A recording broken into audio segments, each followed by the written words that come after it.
ओम श्री गणेशाय नमः। भक्तों, आज की वीडियो में जानेंगे श्रावण मास के सोमवार की व्रत कथा के बारे में, यानी कि सावन मास में पड़ने वाले सोमवार की एक खास व्रत कथा है जिसको सुनने से भोलेनाथ को प्रसन्न किया जा सकता है। यूँ तो भोलेनाथ को प्रसन्न करने के लिए किसी भी तरह के विशेष पूजा अर्चना की जरूरत नहीं होती है, क्योंकि भोलेनाथ अपने भक्त की श्रद्धा से ही की गई क्षणिक मात्र की भक्ति से ही प्रसन्न हो जाते हैं, इसलिए उन्हें भोले भंडारी भी कहा जाता है। लेकिन सावन मास में शिव जी का पूजा का विशेष धार्मिक महत्व बताया गया है। अगर आप भी भोले की भक्ति और कृपा पाना चाहते हैं और सावन के सोमवार का व्रत करते हैं, तो आप सावन के प्रत्येक सोमवार को इस कथा को पढ़कर पूजन अर्चन करें। मान्यता यह है कि इस व्रत कथा को जो भी व्यक्ति पढ़ता या फिर सुनता है तो भोलेनाथ उसकी मन्नतों की झोली भर ही देता है। तो आइए सुनते भोलेनाथ के इस सावन सोमवार व्रत कथा के बारे में। एक साहूकार था जो शिव जी का अनन्य भक्त था।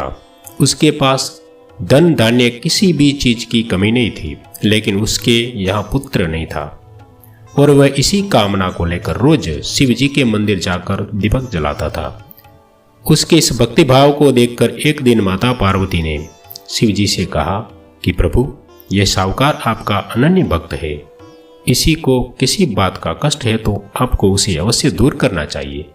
शिव जी बोले कि हे पार्वती, इस साहूकार के पास पुत्र नहीं है, यह इसलिए दुखी रहता है। माता पार्वती कहती है कि हे प्रभु, कृपा करके इसे पुत्र का वरदान दीजिए।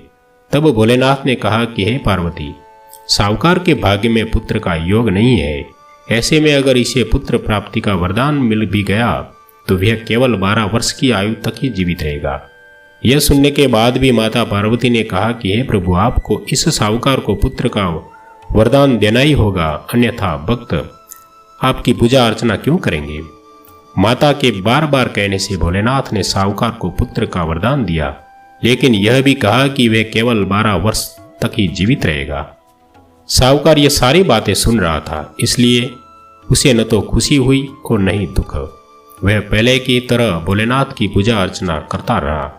उधर सेठानी गर्भवती हुई और 9वें महीने में उसे सुंदर एक बालक की प्राप्ति हुई। परिवार में खुश हर्षोल्लास मनाया गया, लेकिन साहूकार पहले की तरह रहा और उसने बालक की 12 वर्ष की आयु का जिक्र किसी से भी नहीं किया। जब बालक 11 वर्ष की आयु का हो गया, तब सेठानी ने साहूकार से बालक के विवाह के बारे में कहा, तो साहूकार ने कहा कि वह अभी बालक को पढ़ने के लिए काशी भेजेंगे। इसके बाद उसके बालक के मामा जी को बुलाया और कहा कि इसे काशी पढ़ने के लिए ले जाइए और रास्ते में जिस भी स्थान पर रुकना और वहां पर यज्ञ करेंगे और ब्राह्मण को भोजन कराते हुए आगे बढ़ना। उन्होंने भी इसी तरह करते हुए जा रहे थे कि रास्ते में एक राजकुमारी का विवाह था। जिससे उसका विवाह होना था वह एक आंख से काना था। तो उसके पिता ने जब अति सुंदर साहूकार के बेटे को देखा तो उनके मन में आया कि क्यों न इसी को घोड़ी पर बिठाकर शादी के सारे कार्य संपन्न करवा लिए जाए। तो उन्होंने मामा से बात की और कहा कि इसके बदले में वह ढेर सारा धन देंगे। तो वह भी राजी हो गए।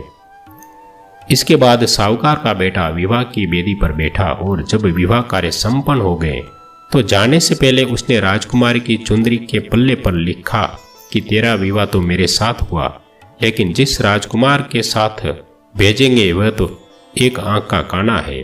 इसके बाद वह अपने मामा के साथ काशी के लिए चला गया। उधर जब राजकुमारी ने अपनी चुनरी पर यह लिखा हुआ पाया तो उसने राजकुमार के साथ जाने से मना कर दिया। तो राजा ने भी अपनी पुत्री को बारात के साथ विदा नहीं किया। बारात वापस लौट गई। उधर मामा और भांजे काशी जा पहुंचे। एक दिन जब मामा ने यज्ञ रचा रखा था और भांजा बहुत देर तक बाहर नहीं आया, तो मामा ने अंदर जाकर देखा तो भांजे के प्राण निकल चुके थे।